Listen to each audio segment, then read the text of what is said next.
ये आकाशवाणी रायपुर है। छत्तीसगढ़ी समाचार बुलेटिन के संग स्मिता शर्मा के जय जोहार।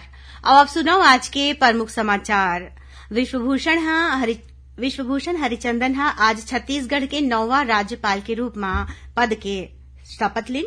कांग्रेस के 85वां राष्ट्रीय अधिवेशन राजधानी रायपुर में काली ले होही शुरू और भारतीय सेना में अग्निवीर मन के भर्ती बर प्रदेश के युवा मन 15 मार्च तक कर सकत हैं आवेदन। अब समाचार विस्तार ले। विश्वभूषण हरिचंदन आज छत्तीसगढ़ के 9वां राज्यपाल के रूप में पद के शपथ लीन। राजभवन में राखे गए समारोह में छत्तीसगढ़ उच्च न्यायालय के मुख्य न्यायाधिपति न्यायमूर्ति अरूप कुमार गोस्वामी ओमन ला शपथ देवईन। राज्यपाल श्री हरिचंदन हिंदी में ईश्वर के नाम में शपथ लीन। ए मौका में राज्य के प्रथम महिला सुप्रभा हरिचंदन घलो मौजूद रहीन।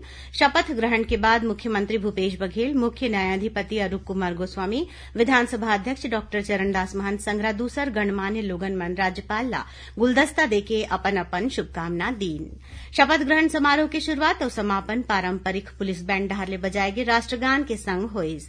ए मौका में राज्य गीत के धुन घलो बजाए गे। शपथ ग्रहण के बाद नवा राज्यपाल श्री हरिचंदन ला गार्ड ऑफ ऑनर देगीस। कार्यक्रम में राज्य मंत्रिमंडल के सब्बो सदस्य के अलावा प्रदेश के पूर्व मुख्यमंत्री डॉ रमन सिंह, लोकसभा सांसद अरुण साव और सुनील सोनी, नेता प्रतिपक्ष नारायण चंदेल, पूर्व नेता प्रतिपक्ष धरमलाल कौशिक, कांग्रेस और भाजपा के कुछ एक विधायक के अलावा आने आयोग और निगम मंडल के अध्यक्ष मन के संग विश्वविद्यालय के कुलपति और राज्य सरकार के बड़े अधिकारी मन घलोक मौजूद रहें। छत्तीसगढ़ के राज्यपाल बने के पहली श्री हरिचंदन आंध्र प्रदेश के राज्यपाल रहें। ओडिशा के निवासी श्री हरिचंदन राज्य विधानसभा बर 5 गांव विधायक रहे हैं। ए दौरान ओमन ला ओडिशा सरकार में 4 गांव मंत्री के दायित्व घलोक देगे रहिस। अर्थशास्त्र में ऑनर्स के डिग्री के संग श्री हरिचंदन कानून के शिक्षा लीन है। राजनीति में आए ले पहले ओमन लंबा समय तक वकालत के पेशा में घलो सक्रिय रहिन। श्री हरिचंदन ऐतिहासिक जेपी आंदोलन में घलो बड़े भूमिका निभाए रहिन, जेकर आपातकाल के दौरान ओमन ला कतकोन महीना तक जेल में रहना पड़े रहीस। श्री हरिचंदन के साहित्य में घलो विशेष योगदान है। उनकर प्रमुख रचना महासंग्रामर महानायक, मरुभताश, राणा प्रताप और शेष झलक विशेष रूप ले चर्चित रहे हैं। कांग्रेस के 85वां राष्ट्रीय अधिवेशन राजधानी रायपुर में काली ले शुरू हुआ थे। ये अधिवेशन ला लेके सबो तैयारी पूरा हो गए है। 26 फरवरी तक चलैया ये आयोजन के दौरान देश भर के कांग्रेसी नेता और पदाधिकारी मन रायपुर में मौजूद रही। पार्टी के राष्ट्रीय अध्यक्ष मल्लिकार्जुन खड़गे के अलावा पूर्व राष्ट्रीय अध्यक्ष सोनिया गांधी और राहुल गांधी घलो अधिवेशन में विशेष रूप ले शामिल होही। श्री खड़गे आज संझा रायपुर पहुंचा थे। बड़े नेता मन के सुरक्षा ला देखत अधिवेशन स्थल में विशेष इंतजाम करेगे है। प्रदेश कांग्रेस अध्यक्ष मोहन मरकाम बताइन कि ये अधिवेशन के दौरान आने विषय ऊपर चर्चा होही। संगे संग कृषि, आर्थिक, रोजगार और विदेश नीति जैसन विषय ऊपर प्रस्ताव पारित होए के संभावना है। पार्टी के प्रदेश प्रभारी कुमारी शैलजा बताइन कि अधिवेशन के पहले दिन संचालन समिति के बैठका होही। एमा कांग्रेस कार्य समिति के सदस्य मन के चुनाव होही। उन्हें 25 फरवरी के अखिल भारतीय कांग्रेस कमेटी और प्रदेश कांग्रेस के पदाधिकारी मन के बैठका होही। अधिवेशन के आखिरी दिन 26 फरवरी के जनसभा के आयोजन करे जाही। सर्वोच्च न्यायालय कांग्रेस के राष्ट्रीय प्रवक्ता पवन खेड़ा के गिरफ्तारी में रोक लगावत कहिन है कि उनखर डहार नियमित जमानत बर आवेदन करे जाए तक उनखर गिरफ्तारी में रोक लगे रही। एकर पहली पवन खेड़ा ला आज दिल्ली विमानतल में पुलिस पूछताछ बर रोके रहिस। ओमन रायपुर में काली ले शुरू होवैया पार्टी के राष्ट्रीय अधिवेशन में शामिल होए बर विमानतल पहुंचे रहिन। छत्तीसगढ़ी समाचार बुलेटिन आप मन आकाशवाणी रायपुर ले सुनत हव। छत्तीसगढ़ के खबर ले है आपके वास्ता और खबर के विश्वसनीयता ले है हमार वास्ता।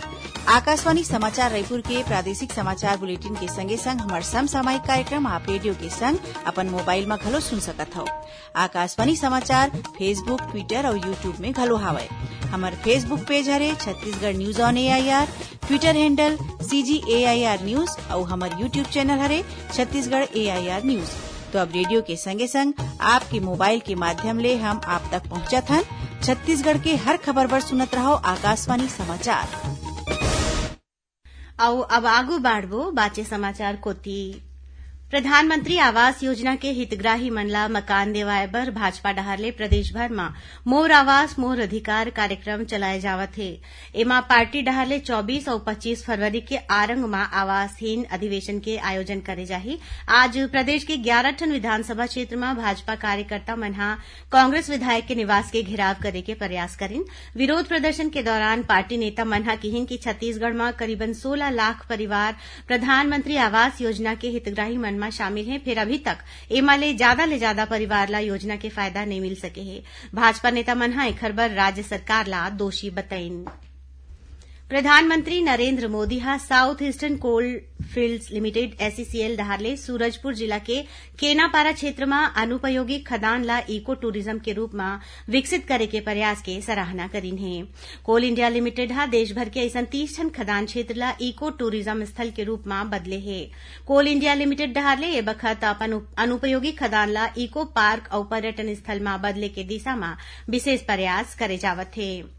छत्तीसगढ़ के सूरजपुर जिला में SECL डहर ले विकसित केनापारा इको टूरिज्म पर्यटन स्थल में आए एक जन मनखे हा कहिस कि ये अनुपयोगी खदान क्षेत्र ला जौन तरीका ले पर्यटन केंद्र के रूप में विकसित करे गे हे वह कल्पना ले परे है। ओमन कहिन कि यहाँ हरियाली के वातावरण में नौका विहार के संग सुंदर जलाशय में तौरत होटल में खाना खाए के मजा घलो काखरो बर बहुते सुघर हो सकत है और एकरे संग स्थानीय लोगन बर आमदनी के एक ठन जरिया घलो है। राष्ट्रपति द्रौपदी मुर्मू हा आज नई दिल्ली में राखे गे समारोह में बछर 2019, 20 और 21 बर संगीत नाटक अकादमी फेलोशिप और पुरस्कार दीन। संगीत और नाटक ले जुड़े देश के 8 बड़े हस्ती मन ला प्रदर्शन कला के क्षेत्र में संगीत नाटक अकादमी फेलोशिप देगी। एमा छत्तीसगढ़ के लोक गायिका ममता चंद्राकर हा घलो शामिल है। उन्हें संगीत, नृत्य, रंगमंच, लोक कला और कठपुतली जैसन कला ले जुड़े 128 कलाकार मन ला संगीत नाटक अकादमी सम्मान देगी। एमा खैरागढ़ के विश्वविद्यालय के सहायक प्राध्यापक डॉक्टर दिवाकर कश्यप और डॉक्टर प्रभाकर कश्यप ला घलो चुने गे हे। इमन ला उस्ताद बिस्मिल्ला खां युवा श्रेणी के पुरस्कार देगे हे।